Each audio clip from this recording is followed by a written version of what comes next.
Welcome to the deep dive. Today we're tackling a really tough one, the story of Abigail Hernandez. Yeah, it's harrowing. An American high school student abducted back in October 2013, held for 9 months. Exactly. She was just walking home from school. We've got some excerpts here from a true crime account, and we're going to really get into it. Our mission, if you like, is to unpack the key events, the psychology behind it all, and some of the, well, frankly startling twists. Yeah, try and pull out the most important insights from what's a really complex and honestly disturbing case. Okay, so where do we start? Her background. I think we have to. What's striking right away is how, completely normal everything seemed before it all went wrong. Right. The source paints this picture of Abigail, born October 98, growing up in Manchester, New Hampshire. Youngest of 2 daughters. Family seemed, well, pretty happy, well off initially. Although the parents did separate when she was in middle school and her dad remarried, but she seemed close with her mom, Xenia, and her older sister, Sarah. Definitely. And personality-wise, she comes across as really active, curious, social, well-liked. Yeah, the descriptions are things like brave, smart, friendly, determined, optimistic even. And she had loads of interests, right? Sports, art, photos. Reading, languages, and especially given where she lived, this love for the outdoors, hiking, survival skills, stuff like that. That definitely fits the New Hampshire environment. The source mentions he was really excited about the summer of 2013, had a new boyfriend, Jimmy. And that detail about the hiking boots, it's just chilling in hindsight. It really is. She'd just gotten them, planned to break them in on October 9th. That was the day. The day she vanished, she decided to walk home from school. Yeah, not take the bus, just walk. So she starts walking, and then nothing. Her mom, Xenia, starts getting worried around 5 p.m. Abby's not back, phone's off. That initial worry must have just escalated so fast. Xenia starts calling friends, teachers. Nobody's seen her after school. The school confirmed she left right after class, walked from the bus stop area towards home. But didn't actually get on the bus. And her boyfriend, Jimmy, he was supposed to meet her, couldn't reach her either. That's when they call the police. And the search kicks off immediately. They find her last phone signal ping about a mile from home, I think. Yeah, something like that. And the community response was huge. Police, volunteers, searching everywhere, parks, woods, buildings. But initially, there's nothing obvious, right? No known enemies, no stalkers. Abby seemed like a really popular, friendly kid. Exactly. So naturally, they talked to the boyfriend, Jimmy. Standard procedure. Sure, you always look at the inner circle first. But he had a completely solid alibi. Packed, scheduled school, sports, rehearsals, even a family thing. Lots of witnesses. Teachers, family, friends all backed him up. He seemed genuinely bewildered by the whole thing, cooperated fully. So he was cleared pretty quickly, which just leaves this awful mystery. Someone just gone. And months go by. Just silence.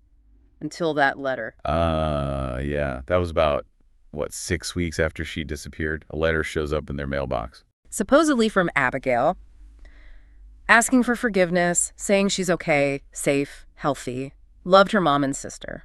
And that really weird phrase, dreams come true. So cryptic. Handwriting analysis confirmed it was Abby's, dated early November. Which you can imagine just threw everything into chaos. What does it mean? Well, the immediate theories were, okay, maybe she ran away. Maybe she was pregnant. But the family, especially her sister Sarah, they just weren't buying it. They were too close. Abby hadn't taken anything. Her savings were untouched. And Sarah was adamant Abby was still a virgin. Jimmy was her only boyfriend. It just didn't fit the picture of Abby they knew. So the FBI gets involved, and they classify it as an abduction. Their take was the letter was written under duress. Coerced. And here's a chilling detail. The source points out the kidnapper and Abby were actually pretty close by geographically, and the police had even been to his place before. Multiple times for unrelated stuff. But obviously found nothing suspicious regarding Abby. It shows how close yet hidden things can be. Which brings us to the kidnapper himself, Nathaniel Kibby. Born July 1980, same town as Abby. And his background, as described in the source, it's deeply unsettling. Yeah. Troubled youth is putting it mildly. A bully, fights, apparently kept a list of people he didn't like. Wanted to harm them. Fascination with guns, maybe some gang stuff, multiple run-ins with the law. Assault, drugs, theft, but often got lenient outcomes, it seems. And, incredibly, he went to the same high school as Abby. Different years, obviously. Big age gap, so their paths never crossed there. After school, it looked like he might be sorting himself out, got a job for a bit. But then quit, moved to a trailer park. Neighbors apparently found him odd, aggressive. And there's that really disturbing incident from 2011, a young runaway girl. He was openly calling her his girlfriend. With no legal consequences. Apparently not. It suggests this pattern, targeting vulnerable young people. Which makes the next part even more horrifying. Spring 2013, just months before Abby's abduction. The attempted kidnapping.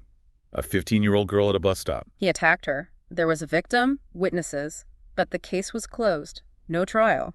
It's awful to think. If that case had gone differently, maybe Abby would never have been taken. It really hammers home how vital it is to take those warning signs seriously. Absolutely. So back to October 9th, 2013, Abby's walking home. Those new boots are hurting her feet. Right. And Kibby pulls up, old pickup truck, offers her a lift. She says no at first, but he keeps at it, points out she's limping, mentions the blister. And she hesitates, but she gets in that moment of vulnerability, trusting a stranger. It's devastating. He starts with small talk, trying to seem normal, put her at ease, and it worked, apparently. She felt okay enough to chat, even laugh a bit. Then he pulls into a hardware store parking lot, just stops. That's when the switch flips. Abby gets nervous, says she can walk from there, tries to get out. But he moves fast, grabs her, pulls a gun. Threatens her life. Yeah. Zip ties her hands, puts a cap over her eyes. Just terrifying. And when she tries to see where they're going, he gets angry, shocks her with a stun gun, over and over until she passes out. The sheer brutality is... Yeah. She wakes up in that shipping container. Hidden on his property. Dark, no air, no light.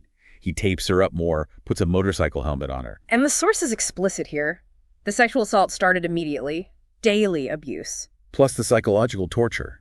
Threats against her family to keep her silent, compliant. Classic abuser tactics. And his behavior sounds so erratic. Yeah, these moments of, twisted kindness mixed with just utter brutality, all inside this soundproof box. Total isolation. After about a month, he starts taking her into the trailer sometimes. For showers, TV. Yeah, and that's when they saw the news reports about the search for her. Imagine seeing that, knowing you're right there. Unbelievable. And he forced her to write those letters then, to try and stop the search. Exactly. But she tried to fight back, even then. Yeah. Tried to hide clues in the letters. Which he found. Yeah. And punish her severely for it. It shows her spirit, though, even in that hell. Incredible resilience. Yeah. Then, 6 months in, things get weirder. Yeah, the counterfeit money thing. He starts involving her in his little illegal operation. Why would he do that? Maybe a sign of increased, trust in his warped mind. He lets her sleep in the trailer more, cook meals. But still under his complete control, forced her to call him master, never told her his real name. But she's smart. She sees the name Nathaniel Kibby in a book in the trailer. And she takes this huge risk. Massive risk. She calls him Nathaniel. Just says the name. And his reaction. Just a sigh, apparently. Asked how she knew. That confirmed it for her.